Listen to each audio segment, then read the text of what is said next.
name is John Lynn. I'm the co-founder of QUAY Acceleration. We build startup accelerators in partnership with other groups for startups of all kinds all over the world. Welcome to our podcast. This is the place where we showcase our ecosystem of amazing entrepreneurs, mentors, technology experts, investors, and more. The goal today is to help you see some of the stories that are going on inside of an accelerator ecosystem and envision ways that you can be a part of it. So today we are here with Imani Schectman, co-founder of Open Market and professor herself. She's been a part of our programs, more than one, as well as has a robust experience as an entrepreneur, has made a lot of progress that we've been super proud to be a part of. So, thank you. Imani, we are going to start with hearing a little bit about what you're building at Open Market. Yeah, well, thank you for having me. My name is Imani Schectman, as John said, and I am the founder of Open Market. We are a lifestyle marketplace that's featuring BIPOC, Black, Indigenous, people of color brands, and we are a community and a place to shop and just build these connections as humans. Great. We want to hear all about what the journey of building Open Market has been like, help listeners understand what they can expect on a similar journey if they decide to go on it, and learnings that and challenges that you've experienced on that journey. But first, what was the journey before the journey? Where are you coming from? What were you doing before you started the company? How'd you get inspired to start a business? Yeah, so I'm an educator by trade, an artist. I went to school for art and media studies to kind of understand how media plays a role in our arts and how we create film and documentary. And I was really aspiring to be a documentary filmmaker. I had some undercover plans that I was working on. And I've always had a knack for teaching. I really love teaching. I really love inspiring other people and just seeing them start somewhere and then make those couple steps along the way. And I started teaching pre-K for a little bit when I was in college. And then when I graduated, I started teaching art after school. And really fell in love with it because as an artist, I could bring my full self to the classroom. And then I taught art for the last 5 years or so in a middle school, and that was really awesome. I think one of the most rewarding experiences is that I got to build a curriculum myself. I got to bring in the materials that I wanted. I got to inspire my students, but also listen to them as to what they wanted to create and really build that positive space for them as they're going through middle school, because we all know middle school is a really hard time for a lot of us. And so I knew that I could be someone that would create that experience for them where they would feel seen, where they would feel heard, where they would feel a part of a community. So I was teaching art there, and then I always say, I was setting my kids up for the rest of life, giving them all the skills that I had and sharing the knowledge and connecting them and just allowing them to be humans, really. And I myself was feeling really burnt out as an educator. And I was planning to leave my full-time job. I had set them up. I was, planning and ready, and I had been working on another business prior to Open Market, which was a community center for artists and also a space where I could then bring my students in to practice mindfulness and wellness.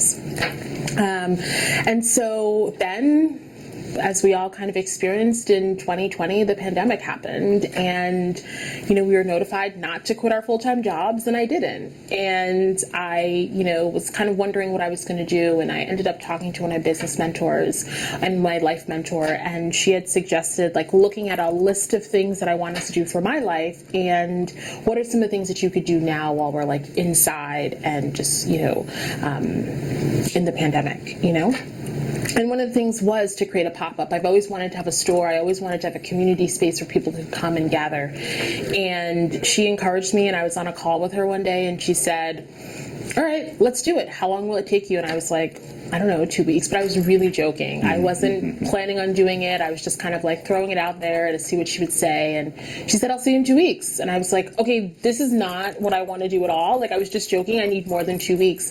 And she said, well, I'll be there for the opening. And so I started reaching out to people that I knew who had small businesses. A lot of my friends were artists, or they had a side hustle.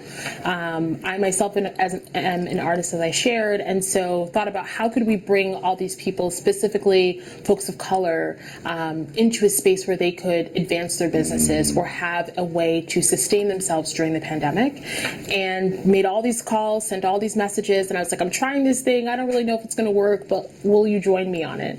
And people said yes, and it was really awesome. We had about 30 people in this space who came to our first open market, and we had people from across the world, France, Germany, Palestine, all over Europe, right? And all over the US. So we had people from Texas, Georgia, Florida, like everywhere. And it was so awesome because all these people would have never met if they were not in this space together. And as we were closing the market, people were like, this is so amazing. When's the next one? And I was like, we're not doing the next one. Like, this was just the first one, the only one. And then I realized that this was something that people needed, both for community, but also a way to sustain people's businesses and a way to also introduce people to the idea of entrepreneurship. And so that is how I became totally obsessed. Prerequisite for starting anything. Before we go into what happens next in the story, because that's when you really go into build, a couple of important elements of the story you just told us. I think number one is the influence of this mentor, right? Yeah. Who not only was an encourager for, staying creative and active, maybe outside of your full-time job, but then also giving you this opportunity to run the first open market. That's just the kind of relationship I think good entrepreneurs attract, and that are needed to make progress. So can you tell us about that person? Who are they? How did you get connected? Yeah, so I love her dearly. She is somebody that I keep in my life, and we support each other unconditionally. And her name is Dailisha Rodriguez, and I met her through I would call like an empowerment program. I like to do a lot of like personal development, and so I had met her there. And at the time, I was just I had a photography business, but I wouldn't say that I was fully promoting it. I was kind of like doing my artwork and then seeing if this was something that could sustain my life where I could leave my full-time job. And so I had talked to her about it, and we had worked together during several opportunities. I also volunteered with her a lot because she has her own organization called Hey They're Beautiful, which empowers young girls across New York City. And so she's just someone that I kind of went to like bounce an idea off of, right? And she always challenges me to think bigger, right? Sometimes I think we get into this headspace where we're like, okay, what are the things that I can do right now? Or can I really be an entrepreneur? Can I really, have a multi-million-dollar, company that employs, thousands of people, right? Is that really possible? And she's always somebody who says yes. And so she definitely pushed me outside of my comfort zone. I think that's one of the things that you learn as an entrepreneur, is that you have to be outside of your comfort zone like all the time, which is something I talk to my students about all the time. But really, she just said, go for it. Like, what's the worst? Because I called her and I was like, I don't really know if I can do this in 2 weeks. And she's like, you committed to 2 weeks, like you can do it. Like you figured out harder things, right? And it really encouraged me to just double down on what it was. And she expressed to me that there really was no risk in doing this one event because no one had ever done it before. So it wasn't like people had an expectation, and I knew what I wanted it to look like, but I could allow it to evolve, right? And so when we first started out, we were on Zoom. And I know we'll talk more about the tech and how we built it, but we started out on Zoom, and she was like, just go really basic. Just go really basic. Go with what you think, and then kind of make iterations as you need, right? Because your purpose of doing this is to bring people together and to support small business owners. Another crucial tactic, yes, right? Yes. Especially when starting. The only resource that you have at the beginning is your own time, energy, and not much else. So you've got to be willing to accept starting at the most simple version of what can provide value and bring the right people together. So that's a great, super useful example there. And it turned into this great result where you have participants from all over the world, from all different backgrounds, creating this vision that was just a vision not so long before. Yeah. What happened next? How did you build off of that? So first I was in a bit of disbelief because I couldn't believe that so many people came because I didn't really have a name for it. I think I just called it like my photography company, which was like Pointed Spaces. And then I like used the logo that I just made on Canva like overnight. And then I was trying to think of what I wanted to call it because I knew that the name was so important. And then I just made an Instagram. I was like, okay, well, I'll just like put a couple things up and that's how I'll connect with people. And our first handle was so terrible because I was just putting the pieces together. I haven't heard this part right? of the story. Oh, you haven't heard this? Our first handle was _open market because open market was taken. And, you know, it was just like, okay, build the Instagram, get people there, kind of share what we're working on. And then, you know, at that event, people didn't want to leave. Like we were there almost 2 hours after the event actually ended. Like it was supposed to end, I think at like 4 and people were there till 6, just like gathering and talking. And I had people be in breakout rooms and just, we were all together and it was really amazing. And people were asking, when are we doing another one? And so I started freaking out. And then I said, okay, let's plan one in 2 weeks. Let's see what it looks like to do one in 2 weeks. And this is now like late 2021. 2020. Still 2020. So this is like May. So our first market was May 30th, 2020, excuse me. Wow. Yeah. And so then our next one was like the second week in June. Because I was like, okay, this is working. How can we get more people in? Let me talk to the vendors. Maybe we can get a website going. Maybe we can start like selling some other things. How can we make this more efficient for people? Because one of the pieces of feedback that I got in that kind of session was that because people were coming from all over the world, they had to sync their time with Eastern. And so we were like, we want to be here, but it's 2 a.m. For the next one, could there be a way that we could join where it's like all of us are maybe a little more centered in time? So I was thinking, okay, well, what if we had a platform that people can just kind of join whenever they wanted? So then we had another one, and then we had another one, and we had another one, and it just kept iterating from there. That was kind of the kernel. Like there's incredible value unlocked by doing this.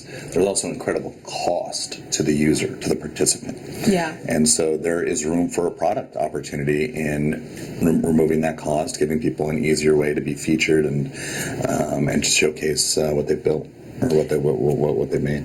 Yeah, and I think what really helps me build is that I went to some of these like virtual pop-ups before, right? So, and I knew that I wasn't building something that was like truly, truly original. I knew that I was taking something that already existed and I was like putting my own spin on it, but also making it community focused and also centering this particular entrepreneur or this particular small business owner. Because in my experience, you know, I was like, okay, maybe I can continue my side hustle and sell my art. But I would go to these and I would sit there for like an hour while one person like presented or 3 people presented, and then by the end people were like, okay, gotta go, logging off, you know, see you, or you know, they missed your website or it wasn't converting. So I just started thinking about how can I make this be something that's sustainable for these brands. How'd you answer that question? How did you kind of How did I answer the question? So one, I asked a lot of people what they liked about the market themselves, right? Like what were the features that they liked? And then I also asked people who came to the market, what did they not like? But like what was the part that they felt was a little bit of a hindrance for them? And then I started kind of going and thinking about what I would want as a small business owner. Because I always say that I'm a small business owner first. So what would I want? Like when I was at these markets, I hated that I was last, or I hated that by the time it was my turn, like 15 people had logged off, or there's no direct way to reach out to those customers again. So I just started thinking about what are the things that I would want as a small business owner, and then what are the features that, and when I say features, I don't mean like the technical features, I mean like the promotion, the support, the community. And I felt like as I was building Open Market in the beginning, I spent a lot of time with other people. And that really helped me to like understand what I was doing and why I was doing it. I was in a lot of groups. There were many of pandemic nights where we were up until 6 in the morning, a 2-hour nap, and then we're back, back working, you know? So just being in those spaces and having those conversations really helped me to understand what people needed. And that's where sort of the kernel of the product came together. But I mean, at this point, had you decided that this was going to be your next thing yet? Or were you still kind of just building off of and exploring the excitement and the opportunity? I think it's a little bit of both. I think that deep down I knew that I could build this thing. I had the vision for it, but I wasn't necessarily sure if I had the resources, not just the cash, but the people in place to help me build it, because I'm a non-technical founder, right? And I knew that no matter how many hours we had in the pandemic, I knew that I could not learn coding. I could not code a whole multi-vendor marketplace on my own. And so I think that I just at some point was like, okay, I can continue to be the visionary, continue to learn, and then also get input from other small business owners who are building this with me. And when I saw how encouraged they were about what we were building, I was like, this is the thing. And then I started looking for a developer.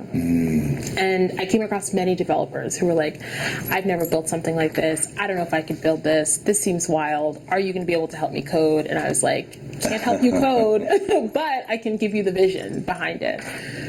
Yeah. So it was kind of through those conversations that you, understood more about the problem that you were solving, began to envision the product, and also were able to begin talking to individuals that could actually help you build it. Yeah. And as a non-technical co-founder, you know, that as any kind of co-founder, essentially, that's the primary challenge, is getting the right people around you at the right time. Yeah, well, I'm actually a solo founder. So I'm building this totally on my own, just like me, my thoughts, and, you know, my team and the people around me who are building it. Yeah. Okay. And then at some point in the following years, you got connected with Element 46. Yes. This is summer 2022. And it sounded like you had some exposure to an entrepreneurship program where you met your original mentor. Yeah, there's more of like a personal development program that I've been in. Less entrepreneurship. Yeah, focused. Less entrepreneurship focused. Had you been looking for an accelerator, an incubator, or was this kind of like a new idea when you came across it? Where were you at in sort of the process of moving the company forward once at the moment you heard about Element 46? Yeah, so I actually had. So as soon as I realized that this was the thing that I was building, I immediately started looking for more programs, communities, mentors, resources. Why? Because I don't have a traditional business background, right? And I'm also a non-technical founder. So I knew that I needed to learn a couple things in order to support the business, right? I don't have to be the person coding, but I need to know a little bit of the language. I need to know kind of like the nuances of business. Especially tech is like ever changing. So I knew that I needed to have a little bit of that language underneath my belt. For sure. So before Element 46, I had been in maybe like 5 or 6 accelerators. I was like an accelerator junkie, like a program junkie. I was in like every community, on webinars, like constantly doing things. Because Why did you find those? Oh, sorry. Oh yeah, I was just saying because I just would go to these events. Like while I'm working, I would have like a webinar happening in the background. While I'm, we're up at 2 a.m, I'm like replaying something that I heard or listening to a podcast or, jotting down thoughts or, on a listserv looking for different resources and information where I could like further my own information. And the other reason was because it's about me as a founder, but it's also, I knew that I was serving a greater purpose than just my knowledge, right? There were so many business owners who were like, I'm not really sure what to do. I don't know how to have a website. I don't know how to sell online. I don't know how to do these things. And I was like, if I'm learning these things, then I can share it with them. And we can have a database where we say, okay, here's where you can go and form your entity. This is the best entity. Here's where you can go publish. Here's where you can find a mentor. Here's where you can find a program, right? Like these are places where you can go to actually boost and sustain your business. Yeah. I mean, I think that's, and especially both as educators, something that I was really inspired by when I had my first touches with accelerators, right? I think, yes, that format is something that can be present while you build, right? Whether it's the webinar in the background or something that's only a few times a week that doesn't have a huge onus on the business. It's not like learning to code. Right.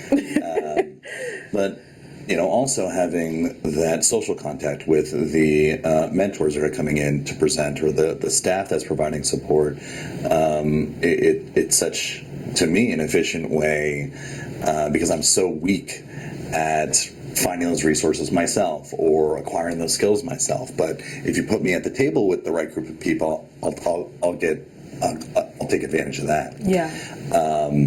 Are those some of the things that you feel have made those experiences worth it for you, having done, I guess, 7 of them now?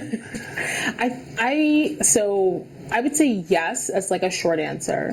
But I think the elongated answer for me is that I came into this knowing that I needed to learn a bit more.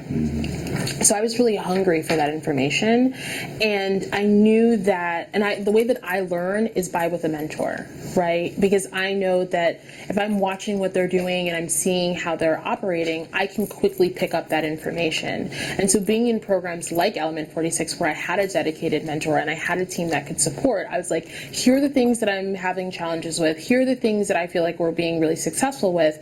Is there someone who can support me in this direction? Or just, giving me those resources that I can then run with. That's great. I mean, I think part of what you're highlighting there is not just the mentor component, but also the cohort component, and benefiting from the other founders at your side. And I think it's part of the reason that we wanted to ask you to be here today, because you've been such a great presence in our programs in that way.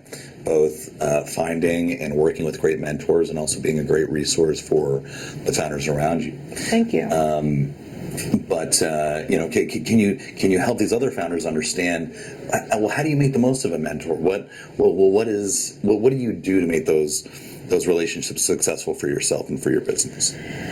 So I think the first one is being vulnerable, and I think it's a really hard place to be as a founder, is like, because you want to give this persona that everything is working and that you're doing well and cash flow is happening and your team is spectacular. But I think really the only way to get the most out of the mentorship is to be like, here are the things that are not working. Do you know how you can support me with this? Or I've tried to work around this. I've brainstormed it. I've, gone online and researched a little bit more, but I feel like I'm hitting a dead end. Do you have someone in your network that you can connect me with? Or do you have this experience that you've overcome yourself, right? So I think being very vulnerable helped me in my journey, because it allowed me to just say, I'm a human, I'm doing something for the first time. No one has built something like what I'm building. Therefore, I'm going to need the blueprint. When I first started building, I was like, there really is no blueprint to this. And so I have to be okay with being vulnerable with various people, because I don't know the answers, and that's okay for right now. I'm working to figure them out. So how do you approach articulating that vulnerability? I think, yes, it's important to realize nobody can help with your wins. You are only going to get help if you're open to it. But how do you put that out there?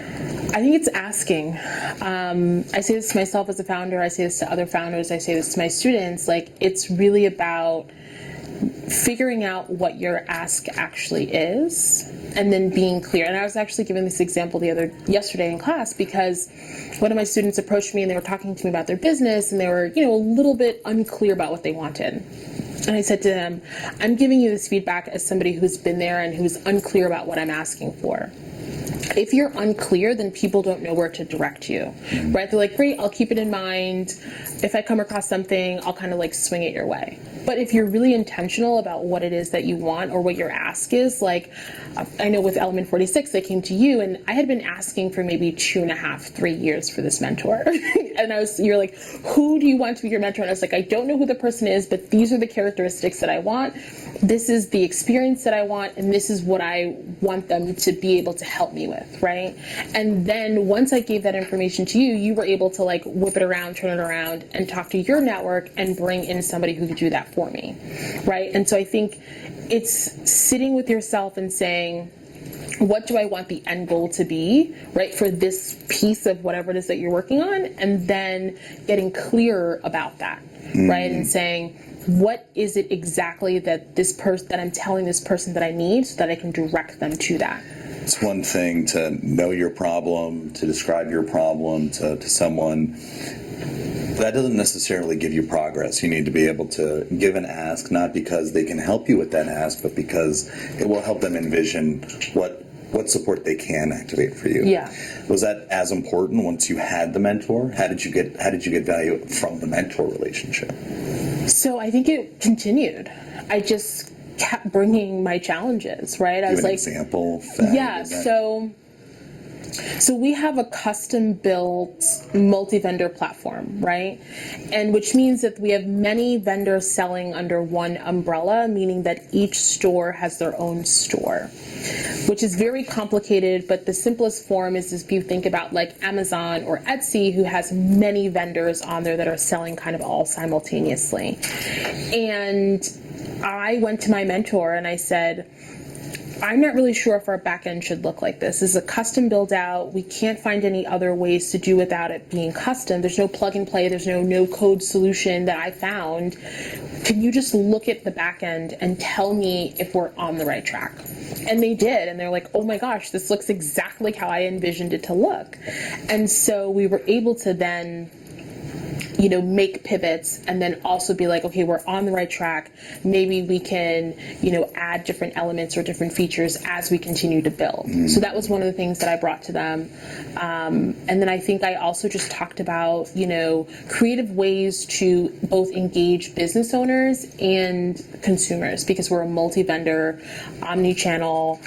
We have two target markets that we're always like chasing after. It's always the chicken and egg kind of situation. And so just being like, where should we be directing ourselves first, right? Because we always need to be somewhere at all times. So super powerful learning on how to make the most of mentors there. I think whether it's in an accelerator or not, crucial stuff. We're going to be right back with more highs and lows and learnings from your journey. Thank you. Yes, excited.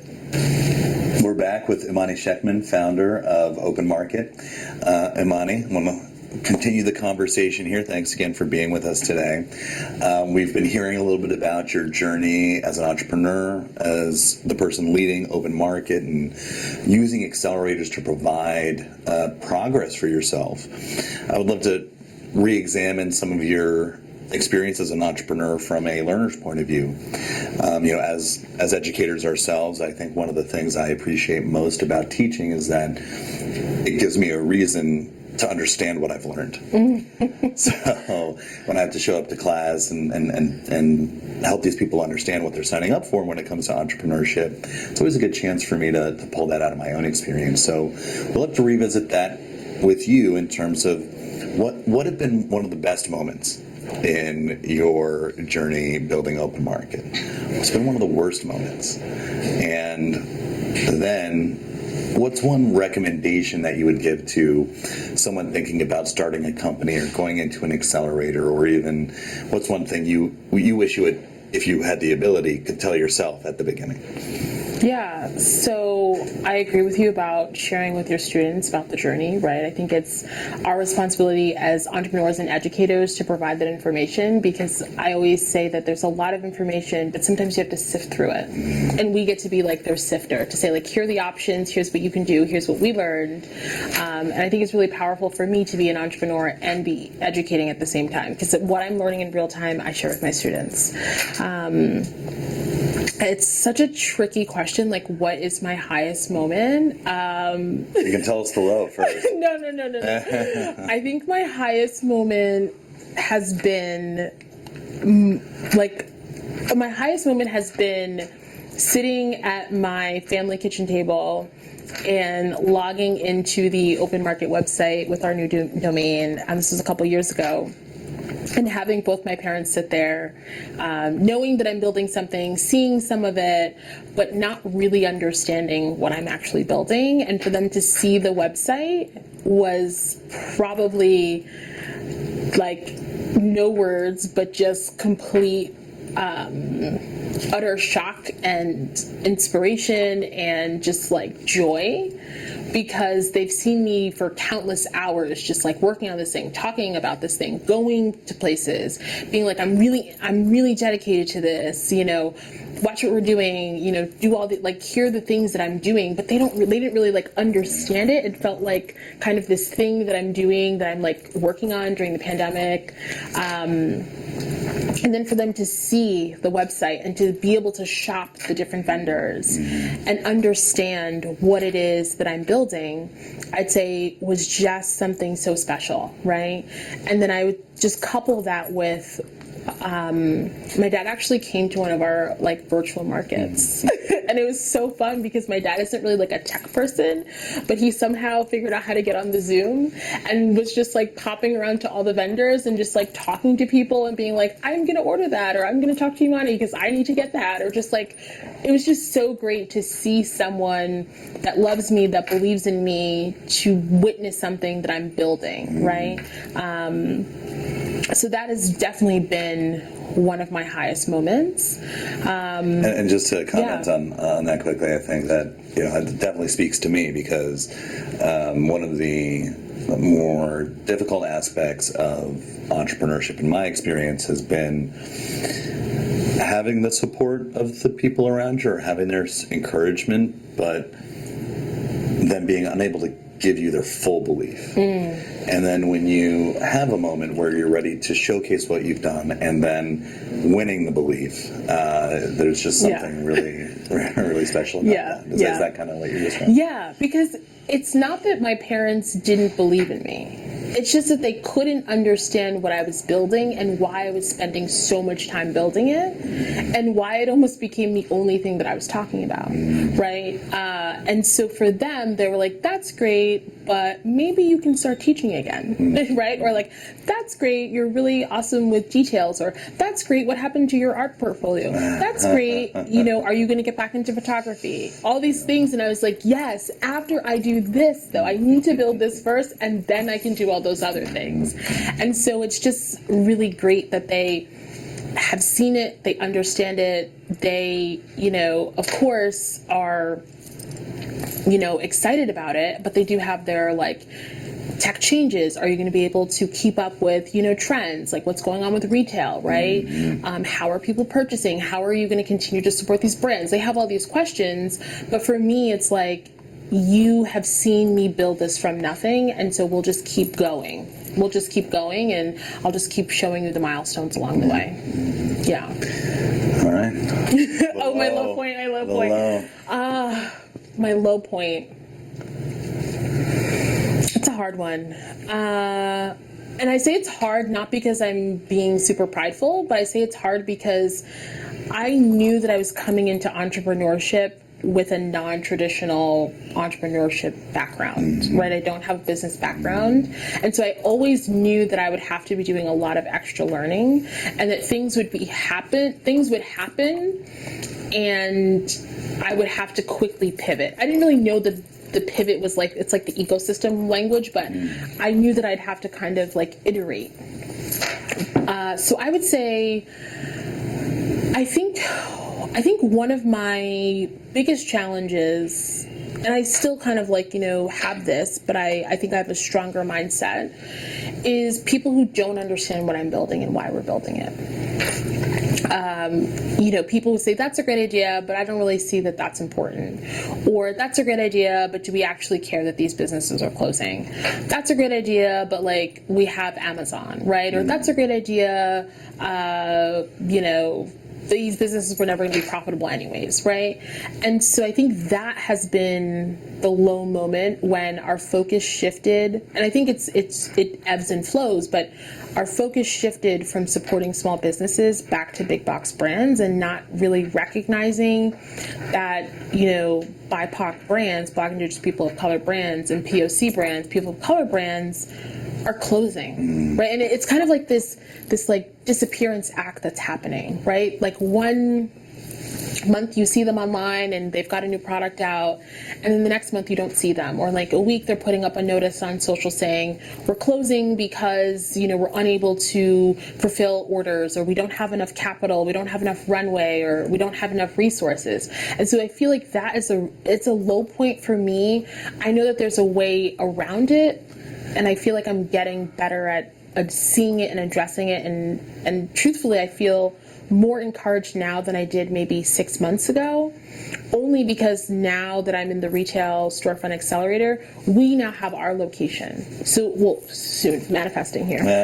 But like we will now have a location where we can bring these brands in. So instead of them closing and trying to like sustain their e-commerce channel and going to pop-ups and doing the other traditional ways of selling their wares, they can now be in our store, right? So that gives these brands an opportunity to stay open, and many of them can not. And I want to be very clear that it's not bad if you have a 9-to-5 or you have a traditional job, but many entrepreneurs don't want that, and it's a big shift. And so if they can sustain their businesses and stay open, then they can continue doing what they're doing and continue inspiring and empowering other people. I think it's such a great example of the low is it's not one terrible thing that happens. It's the small thing that is present 1% in every conversation, in every thought, and those are the things that can over time really be challenging. So we're at the end of our time. This has been fun. It has been very educational for us and our audience. What's one thing that you would want to tell yourself back at the beginning, or that you'd want to tell an entrepreneur that's listening about this experience? I would tell myself to ask early, because sometimes you are fearful to be vulnerable or to impede on someone else's time or their resources. But often you'll find out that people actually want to help, and people want to support, and people want to get behind you. And so I would tell myself, and anyone who's thinking about starting a business, is to ask, right? And then also to be really clear about what it is you're building and why you're building it, right? And then my always is building community. Right? It's not fun to build by yourself, and we all need each other, and there's always something that you can offer someone else, and there's always something that someone can offer to you. And so give generously while you're building, and be in community. Community is not a nice to have. It's not. Well, it's a must. It is. Yeah. Thank you again. Congrats on all your success with Open Market and beyond. Again, we're super proud to be a part of your story. And everyone listening, thank you for joining. This has been the Key Acceleration podcast. Thanks especially to our team and the Serendipity Labs workspaces for hosting us today. We are open to connect with you. Find out about Open Market in the information we've provided alongside the podcast, and get in touch with us around ways that you can contribute to our programs as a mentor or be involved in future accelerators.